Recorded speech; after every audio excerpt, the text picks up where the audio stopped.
Movie की शुरुआत में एक ग्रुप ऑफ फ्रेंड्स को दिखाया जाता है जो कॉलेज का एक फेमस ग्रुप होता है जो पढ़ाई में कम और बाकी स्टूडेंट्स को तंग करने और शरारतों में ज़्यादा इंटरेस्ट लेते हैं। ये सब आज किसी मकसद से झील के किनारे आए होते हैं। आज जिन्होंने एक जूनियर स्टूडेंट को, जिसका नाम क्ले है, अपने ग्रुप में शामिल करने के बहाने एक प्रैंक करने बुलाया है। इस ग्रुप का एक लड़का जिसका नाम डीन है, क्ले को ऊंचाई से पानी में छलांग लगाने का टास्क देता है और इस टास्क को कंप्लीट करने के बाद वो उनके ग्रुप में शामिल हो जाएगा। क्ले ऊंचाई से डरता है, इसीलिए कार्टर उसके साथ जाता है, लेकिन पानी में छलांग लगाते वक्त वो खुद को रोक देता है, पर क्ले छलांग लगा लेता है। क्ले का पानी में गिरने के बाद पूरा ग्रुप इस प्रैंक को एंजॉय करता है, लेकिन क्ले टांगों के बजाय सीने के बल पानी में गिरता है और वो जख्मी हो जाता है। उसे बेहोश देखकर सभी लोग घबरा जाते हैं और कार्टर को पानी में छलांग लगाने को कहते हैं। अचानक वहां का सिक्योरिटी गार्ड आता है और वो पुलिस को कॉल करता है। ये देखकर सभी लोग वहां से भागते हैं। इसी दौरान तमाम लोग क्ले को पानी से निकालकर चले जाते हैं, जबकि कार्टर की गाड़ी का एक्सीडेंट हो जाता है।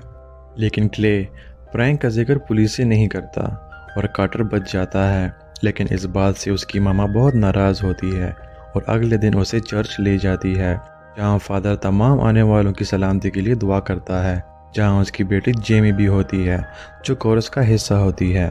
जेमी और कार्टर एक ही कॉलेज में पढ़ते हैं और अगले दिन उनका सामना कॉलेज में होता है। वो कार्टर से बात करने आती है, लेकिन उसके फ्रेंड्स देखते हैं कि जेमी ने आज भी वही स्वेटर पहना हुआ है जो कल पहना हुआ था, और सारे फ्रेंड्स जेमी का मजाक उड़ाते हैं। फिर कॉलेज प्रिंसिपल कार्टर की हरकतों से तंग आकर उसे दो ऑप्शंस देता है, या तो उसे कॉलेज से एक्सपेल कर दे और या उसको कॉलेज के जेनेटर्स की हेल्प करनी पड़ेगी। इसके साथ सिस्टर स्कूल के बच्चों को पढ़ाना होगा और कॉलेज के ड्रामा प्ले में परफॉर्म करना पड़ेगा। कार्टर को एक्सपेल होने से बेहतर ये दूसरा ऑप्शन लगता है और वो ये तमाम काम मान लेता है, क्योंकि ये सब उसका एनवायरनमेंट चेंज करने के लिए होता है। फिर अगले दिन वो कॉलेज में जेनेटर्स का काम कर रहा होता है और वहाँ उसकी मुलाकात जेमी से दोबारा होती है। जेमी लोकल बैप्टिस्ट मिनिस्टर की बेटी होती है, जिसे चर्च में दिखाया गया था। फिर कार्टर के दोस्त फिर से जेमी के स्वेटर का मजाक उड़ाते हैं और फिर उन्हें कार्टर का जेनेटर्स का काम करना रास नहीं आता और वो उसे अपने साथ ले चलते हैं। फिर शाम को कार्टर अपनी गर्लफ्रेंड को घर छोड़ने जाता है, जिसका नाम बेलिंडा है। इनका रिसेंटली ही ब्रेकअप हुआ होता है और बेलिंडा दोबारा उसे जोड़ने की कोशिश करती है, लेकिन कार्टर का इंटरेस्ट नहीं रहता। अगले दिन कार्टर को सिस्टर स्कूल में बच्चों को पढ़ाना होता है और वो मजबूरी की हालत में ये काम करता है, लेकिन ये काम उससे नहीं हो पाता। एमी वहाँ भी होती है, वो भी स्कूल के बच्चों को पढ़ाती है और कार्टर की मदद करने की कोशिश करती है।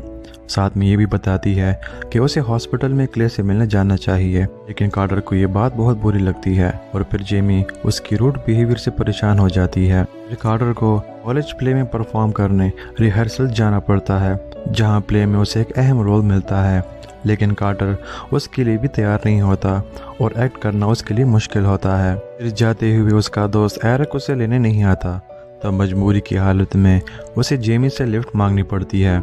इस ड्राइव के दौरान जेमी बताती है कि उसे अपनी लाइफ में कुछ चीज़ों की लिस्ट बनाई हुई है जिन्हें वो पूरा करना चाहती है, जैसे मेडिकल देखना, एक वक्त पर दो जगह होना, जिसे सुनकर कार्टर को हंसी आती है। फिर कार्टर को अपने दोस्त एरिक से डायलॉग रिहर्सल करने के लिए मदद चाहिए, लेकिन उसका काम नहीं होता। फिर उसे मजबूरी में जेमी से प्रैक्टिस के लिए मदद मांगनी पड़ती है। जेमी उसकी हेल्प करने तैयार हो जाती है, लेकिन एक शर्त पर कि कार्टर उसे कभी प्यार नहीं करेगा। इस बात से कार्टर मुस्कुराता है और कहता है कि ऐसा कभी नहीं होगा। फिर कार्टर का सामना जेमी के फादर से होता है और वो उसे प्ले लीड करने का कंग्रेचुलेट करता है। अगले दिन जेमी कार्टर को उसके दोस्तों के साथ मिलने आती है, लेकिन कार्टर उसे फिर से रूडली रिस्पॉन्स देता है, जिससे जेमी फिर से अपसेट हो जाती है। शाम को वो जेमी से मिलने उसके घर आता है और उसे बताता है कि वो इस फ्रेंडशिप को सीक्रेट रखना चाहता है, लेकिन जेमी उसे घर अंदर नहीं आने देती और उसे मना कर देती है, जिसके बाद कार्टर फिर से अकेला हो जाता है और वो अपनी प्रॉब्लम्स के लिए खुद ही रास्ता निकालता है। जेमी उसे अवॉइड करने लगी है, पर कार्टर उसे मनाना चाहता है। फिर दिखाया जाता है कि कार्टर अपनी पनिशमेंट को सीरियस लेने लगता है। वो सिस्टर स्कूल में बच्चों को दिल से पढ़ाने लगता है और प्ले के लिए मेहनत भी कर रहा होता है।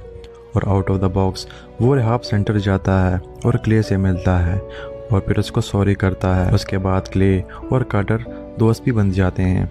इस बात को जेमी भी नोट करती है। फिर कॉलेज का फाइनल स्प्रिंग इवेंट आता है जिसे देखने सभी लोग आए होते हैं, जिसमें जेमी के फादर भी होते हैं और कार्टर के फादर भी, जिसके साथ उसका रिलेशनशिप ठीक नहीं रहता। प्ले के दौरान जब कार्टर जेमी का बदला हुआ रूप और उसकी खूबसूरत आवाज़ देखता है तो उसके होश उड़ जाते हैं और वो लगभग अपने डायलॉग्स भी भूल जाता है। वहाँ बेलिंडा आउट ऑफ जेलेसी कुछ फोटोज ले लेती है और उन फोटोज को एडिट करके पूरे कॉलेज डिस्ट्रीब्यूट कर देती है। फिर जब जेमी कॉलेज आती है तो बेलिंडा उसे नाइसली बिहेव करते हुए कैफेटेरिया ले चलती है, जहाँ सब लोग जेमी का पोस्टर लिए उस पर हंसते हैं। जेमी एक स्पिरिचुअल लड़की होती है और इस तरह की प्रैंक से वो टूटकर रोने लगती है और तभी कार्टर आता है और उसे संभाल लेता है और इस हरकत पर वो अपने दोस्तों से भी लड़ता है। फिर वो जेमी को मनाता है और उसके साथ डेट पर जाना चाहता है। वो बताती है कि उसे डेट पर जाना अलाउड नहीं। फिर कार्टर उसके फादर से मिलने चर्च आता है और उनसे परमिशन मांगता है, जिसे जेमी के फादर नहीं मानते, लेकिन काफ़ी इशरार करने के बाद उसके फादर अलाउ कर देते हैं। फिर दोनों साथ डिनर करते हैं और फिर डांस भी। फिर कार्टर जेमी को 2 डिस्ट्रिक्ट के बॉर्डर पे ले चलता है, जहाँ एक वक्त पे वो 2 जगह होती हैं, जिससे जेमी बहुत खुश होती है, जिससे उसकी एक विश पूरी होती है। फिर घर ड्रॉप करते हुए कार्टर जेमी से मोहब्बत का इजहार करता है, लेकिन जेमी कहती है कि मैंने तुम्हें वार्न किया था, मेरी मोहब्बत में नहीं पड़ना। फिर वो एक साथ ही कॉलेज आते जाते रहते हैं। उनकी बढ़ती हुई रिलेशनशिप से जेमी के फादर उसे वार्न करता है, लेकिन जेमी कहती है कि वो भी कार्टर से प्यार करने लगी है। लेकिन उसके फादर जेमी को बताता है कि तुम सिचुएशन को और भी ख़राब कर रही हो। अगली शाम वो गार्डन में मिलते हैं और टेलीस्कोप से एक्सपेरिमेंट्स करते हैं। कार्टर जेमी से पूछता है कि उसकी टॉप मोस्ट विश क्या है। वो बताती है कि मैं उसी चर्च में शादी करना चाहती हूँ जहाँ मेरे पेरेंट्स ने शादी की थी। लेकिन अगले सीन में ट्विस्ट तभी आता है जब जेमी कार्टर को बताती है कि उसे ब्लड कैंसर है और वो ज़्यादा वक्त जिंदा नहीं रहेगी। पिछले 2 साल से ना उसे कोई मेडिसिन का असर हो रहा है और न ही किसी ट्रीटमेंट का। कार्टर पूछता है कि उसे पहले ये बात क्यों नहीं बताई। वो कहती है कि वो नहीं चाहती कि कोई उसकी बीमारी की वजह से उसे सिंपैथी दिखाए और उसे स्पेशल ट्रीट करे, और वहाँ से चली जाती है। फिर अगले दिन फिर से कार्टर उसके पास आता है और उसे कभी ना छोड़ने का वादा करता है। वो चाहता है कि हर हाल में उसकी मदद करे। वो अपना ज़्यादा वक्त उसके साथ गुजारता है और उसका ख्याल खुद ही रखता है। एक दिन अचानक उसकी तबीयत ख़राब हो जाती है और उसे हॉस्पिटल में ले जाया जाता है, जहाँ जेमी के तमाम खर्च कार्टर के फादर उठाता है और उसे अपने घर शिफ्ट कर लेता है और उसका इलाज वहीं से होता है। फिर जेमी कार्टर को बताती है कि उसकी ख्वाहिशों में एक ख्वाहिश ये भी थी कि वो किसी एंजल से मिले, और कार्टर को एंजल पुकारती है कि तुम मेरी ज़िंदगी में तब आए जब मुझे तुम्हारी सबसे ज़्यादा ज़रूरत थी। फिर कार्टर को पता चलता है कि सब चीज़ों का खर्चा उसके फादर ने किया हुआ है और वो अपने फादर का शुक्रिया अदा करने उसके घर जाता है। दोनों की रिलेशनशिप चूंकि पहले से बेहतर नहीं थी, लेकिन अब जेमी की वजह से वो भी बेहतर होने लगी है। फिर दिखाया जाता है कि कार्टर जेमी के लिए एक बड़ा टेलीस्कोप बनाता है और उसकी ये ख्वाहिश भी पूरी कर देता है और जेमी उसे तारों को देखा करती है। फिर कार्टर जेमी से पूछता है कि क्या वो उससे शादी करेगी और जेमी इसे एक्सेप्ट कर लेती है। फिर उनकी शादी उसी चर्च में होती है जहां जेमी ने ख्वाहिश की थी। फिर दोनों शादी के बंधन में बंध जाते हैं। इसके बाद कार्टर की आवाज़ बैकग्राउंड में चलती है जो अपनी स्टोरी सुना रहा है और कहता है कि हमने बहुत कम अरसा साथ गुजारा, लेकिन इतने हसीन पल सारी ज़िंदगी भी शायद कोई ना गुजारे। इन सब बातों को 4 साल गुजर गए होते हैं जब जेमी कार्टर को छोड़कर हमेशा के लिए जा चुकी होती है। फिर कार्टर जेमी के फादर से मिलने आता है और उन्हें बताता है कि उसका एडमिशन मेडिकल कॉलेज में हो गया है। अब वो एक डॉक्टर बनेगा और लोगों की ज़िंदगी बचाएगा। बस उसे एक चीज़ का गम है कि जेमी अपनी लाइफ में कोई मेडिकल नहीं देख पाई। इस बात का दुख वो जेमी के फादर को एक्सप्रेस करता है।